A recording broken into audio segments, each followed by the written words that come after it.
जैसे कि आप लोग जानते हैं कि MDCAT is over and key is out, soon there will be official announcement of result, but in this video I will talk about those who did not score good in MDCAT. इसमें दो तीन किस्म के लोग होंगे, दो तीन किस्म के लोग होंगे जिनसे मैं बात करना चाहता हूँ। सबसे पहले तो वो लोग हैं कि जो रिपीट करना चाहते हैं MDCAT। अब हो सकता है वो फ्रेशर्स होंगे, ये भी हो सकता है कि पहली बार एक बार उन्होंने रिपीट कर लिया, अब दोबारा वो रिपीट करना चाहेंगे। तो इसमें मैं एक स्टेटमेंट सबसे पहले दूंगा कि repeating MDCAT was a blessing. इस पर मैं एक अलग वीडियो बनाऊंगा, डिटेल में बताऊंगा कि किस तरह, लेकिन ये मतलब स्टेटमेंट आप इस पर गौर करें कि मैं अपनी लाइफ के बारे में अगर देखूं तो MDCAT को रिपीट करना was the best decision of my life. I can say this कि इस डिसीजन ने मेरी लाइफ को बहुत तरह से इम्पेक्ट किया। उस वक्त कुछ लोग ऐसे भी थे, शायद कहते होंगे MDCAT को रिपीट नहीं करना चाहिए, पहले किसी का एडमिशन हमारी फैमिली में हुआ नहीं था, MDCAT पहली बार इतने अच्छे मार्क्स नहीं थे, FSC के मार्क्स 947 थे, मैट्रिक के मार्क्स इस तरह कम थे, 977 थे। तो इतना मतलब एब्सोल्यूट लगता नहीं था कि अगर रिपीट किया तो एडमिशन हो जाएगा। ओवरऑल एग्रीगेट 84% था, तो लगता नहीं था कि एडमिशन हो जाएगा। But I took this decision और फिर इम्प्रूवमेंट इस तरह कुछ सब्जेक्ट्स लिए, 2-3 आर्ट्स के सब्जेक्ट्स थे, तो उसमें भी लोगों ने कहा कि कैसे इम्प्रूव होंगे, इनमें तो मार्क्स इतने इम्प्रूव नहीं होते, और मैं खुद भी डाउटफुल था। लेकिन आई टुक दिस डिसीजन और later on in the life I can say that अल्हम्दुलिल्लाह कि मैंने वो डिसीजन लिया। ठीक है, तो इन लोगों के लिए मैं अलग से वीडियो सीरीज़ एक बनाऊंगा। आप लोग सबसे ये मैं कहूँगा कि आप लोग इस चैनल को सब्सक्राइब कर लें, और एक वीडियो में बनाऊंगा। पहले MDCAT की एक सीरीज़ बनाई थी हमने, जिसमें हमने 60 वीडियोज़ तकरीबन 3-4 महीने में हमने डाल दी। तो इसी तरह आप रिपीटर्स के बारे में एक सीरीज़ बनाएंगे जो काफ़ी प्रोडक्टिव होगी, और आपको बहुत सारी नई चीज़ें रिपीटर के बारे में मैं शेयर करने की कोशिश करूँगा। तो एक तो हम ये सीरीज़ बनाएंगे, बाकी ये कि जो रिपीट करना चाहते हैं वो ज़रूर करें। 1 साल 2 साल ये कुछ भी नहीं होता, जब आप लाइफ में मूव ऑन कर जाते हैं तो ये इतना बड़ा डिफरेंस नहीं रहता। ठीक है, उसके बाद वो लोग हैं कि जो मूव ऑन करना चाहते हैं। अब इसमें 2 तरह के लोग होंगे। एक तो ये है कि जो फ्रेशर्स हैं। अब फ्रेशर्स को तो इतनी टेंशन नहीं होगी, वो तो मतलब मूव ऑन कर जाएंगे, उन्होंने मतलब साल उनका ज़ाया नहीं हुआ, मतलब साल उनका एक इन्वेस्ट नहीं हुआ, ज़ाया तो नहीं कहेंगे, इन्वेस्ट नहीं उन्होंने किया, वो डायरेक्ट ही किसी और फील्ड में चले जाएंगे। अच्छा, लेकिन वो भी फ्रेशर्स भी फिर डिसअपॉइंटेड होते हैं, बहुत हर्ट होते हैं। सारे फ्रेशर्स मतलब हैप्पली मूव ऑन नहीं कर रहे होते, लेकिन असल जो ट्रॉमा होता है वो उनका होता है जो जिन्होंने रिपीट किया। इसमें 1 साल 2 साल इवन 3 साल तक भी लोग रिपीट करते हैं, फिर भी उनका एडमिशन नहीं होता। तो ऐसे बंदे होते हैं ये मतलब ज़्यादा ट्रॉमेटाइज्ड होते हैं।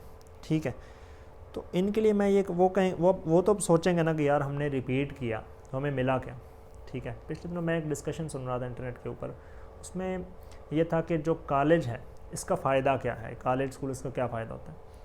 तो वो जो स्पीकर था वो कह रहा था कि जो कॉलेज है या स्कूल है, इसका जो स्कोप है वो it is beyond just subjects, कि सिर्फ सब्जेक्ट्स पढ़ना, सिर्फ कॉलेज स्कूल का फ़ायदा ये नहीं होता कि आप सब्जेक्ट्स पढ़ते हो। ठीक है, it teaches you many human skills. ठीक है, जो आप आगे की लाइफ में अप्लाई कर सकते हो। अब आप घर बैठ के शायद स्टडी तो कर लो, पढ़ाई तो कर लो, लेकिन कॉलेज जाकर जो आप कम्युनिकेशन, जो आपके लिंक्स, आपकी बात करने का अंदाज़, और जो लोगों की तरफ आपकी काइंडनेस और केयर, इस तरह की चीज़ें डेवलप होती हैं, आपके ये वाले जो ह्यूमन स्किल्स होते हैं, ये आगे जाके आपको आपके किसी भी फील्ड में जाओगे आपको ये काम आते हैं। अगर आप सिर्फ घर बैठ के पढ़ लोगे, कोई चीज़ भी पढ़ लोगे, आप में ये स्किल्स डेवलप नहीं होंगे। इस तरह रिपीट ईयर के बारे में मैं आपको ये कंसेप्ट दूंगा कि रिपीट ईयर में सिर्फ आपने, it was not about just कि अगर आप पास हुए तो तभी आप सक्सेसफुल हो। ठीक है, अगर आप नहीं भी पास हो सके, आप क्लियर नहीं MDCAT किया, तब भी जो आप रिपीट ईयर में, जो मैं पहले बताया है कि मैं आपको बताऊँगा कि how repeat year was a blessing for me, तो इसमें सिर्फ ये पर्पज़ वजह नहीं है कि मैंने मतलब एडमिशन हो गया इस वजह से ब्लेसिंग थी। फिर तो मतलब अगर पहली बार एडमिशन होता फिर तो ज़्यादा अच्छी बात थी ना। ठीक है, रिपीट ईयर किस तरह से ब्लेसिंग हुई, तो उसमें यही है कि इसमें आपको बहुत सारे रिपीट ईयर में ह्यूमन स्किल्स मिलते हैं। ठीक है, सबसे जो बेहतरीन बात होती है वो ये है कि आप अपने आप के साथ टाइम स्पेंड करते हैं और आप अपने आप को एक्सप्लोर करते हैं। ठीक है, आप एक स्ट्रगल आपके लाइफ में आती है, एक फ़ेज़ आता है, 1 साल आप एक चीज़ का स्ट्रगल करते हैं, अपने माइंड को कंट्रोल करना समझते हैं। जब आपका माइंड आप उलझाता है तो आप उन चीज़ों को टैकल करते हैं, तो आप में बहुत सारे सॉफ्ट स्किल, बहुत सारे ह्यूमन स्किल्स हैं वो डेवलप होते हैं, जो आपको अब लेटर ऑन किसी भी फील्ड में जाओगे आपके लिए है। इवन आपकी पर्सनल लाइफ में भी, यानी कि आपने हासिल तो रिपीट ईयर से किए, एक अपनी जो लाइन थी उसके ज़रिए की, लेकिन आपकी वो पर्सनल लाइफ में भी, प्रोफेशनल लाइफ में भी आपको हेल्प आउट कर रहे होंगे। तो ये इस पर हम मज़ीद किस दिन डिटेल में बात करेंगे, ठीक है। अब मूव ऑन करने के वाले से मैं आपको कुछ बातें करना चाहूँगा कि एक तो ये है कि अब आपने मूव ऑन करना है, लेकिन आपके माइंड में बहुत सारे डाउट्स होंगे, ठीक है। सबसे पहले तो ये है कि आप MBBS के हवाले से थोड़ा सा रैशनल होकर सोचें। मैंने और भी वीडियोस इस पर बनाई हैं कुछ पहले, एक आध और भी बनाऊँगा, कि आप MBBS के बारे में थोड़ा सा रैशनल होकर सोचें, ठीक है।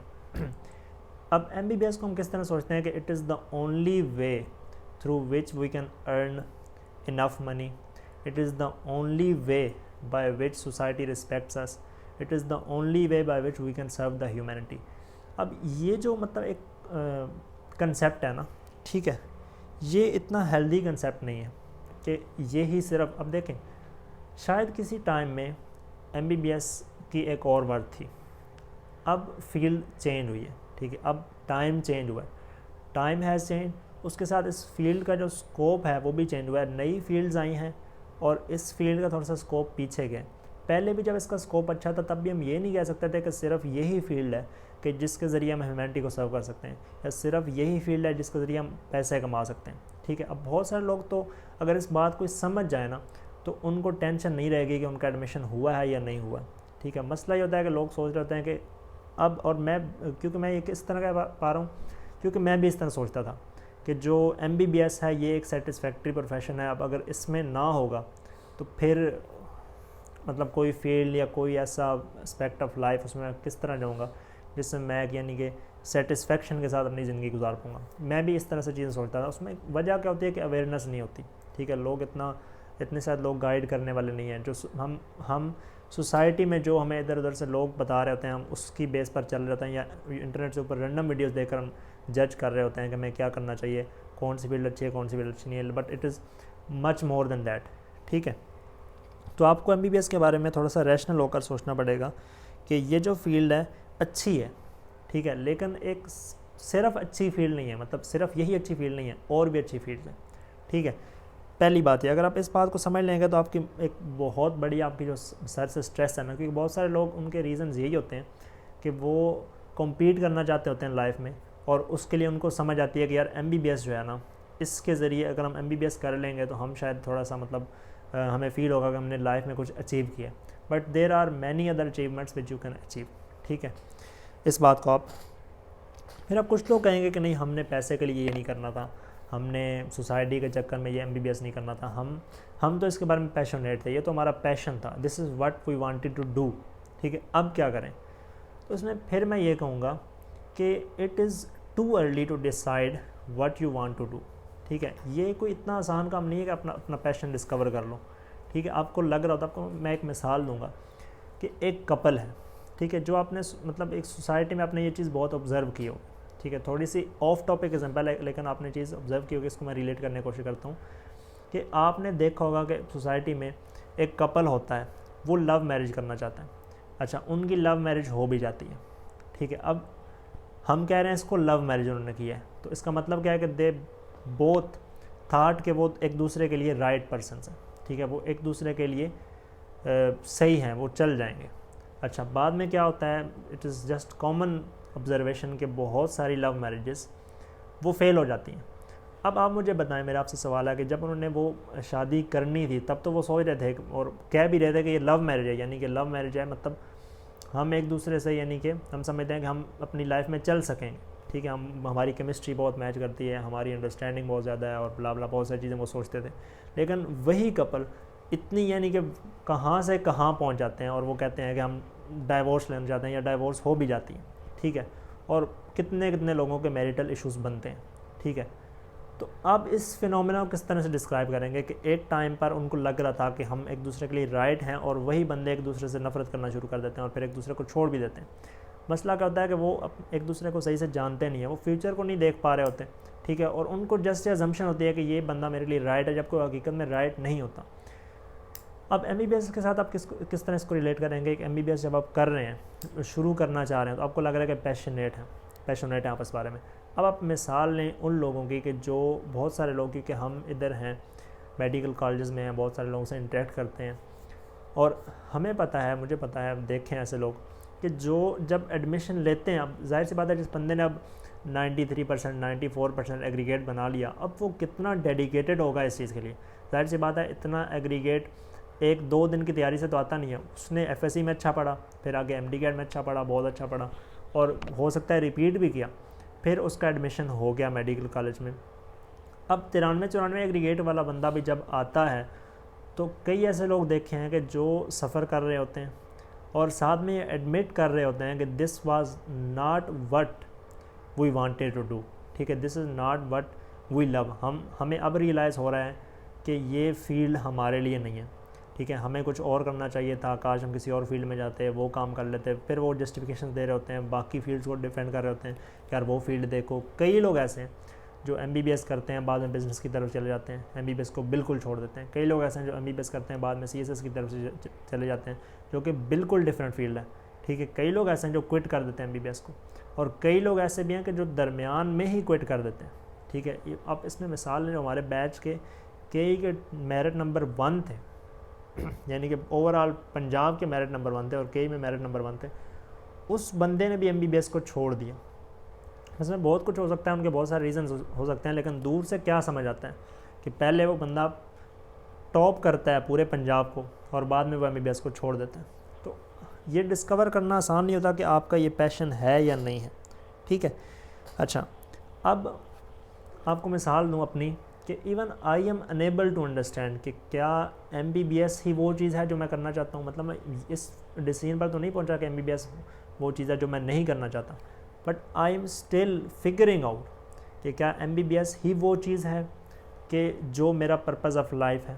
आप अपनी लाइफ में मूव ऑन करें, ठीक है, आप किसी और फील्ड में जाएं, आपको अपना रोल समझ आने लग पड़ेगा। मेरी अपनी ऐसे कई लोगों से इंटरेक्शन है कि जो एक बार तो बड़े परेशान होते हैं जब उनका MBBS में एडमिशन नहीं होता, फिर वो मूव ऑन कर जाते हैं, किसी और फील्ड में जाते हैं और वो कम्प्लीटली सेटिस्फाइड होते हैं अपनी लाइफ से। आपको मतलब एक साइकोलॉजी का असूल भी आपको बताऊँ कि इवन आफ्टर मेजर डिसेबिलिटीज़, ठीक है, मेजर डिसेबिलिटीज़ के बाद भी लोग एक स्पेसिफिक हैप्पीनेस लेवल अचीव कर पाते हैं।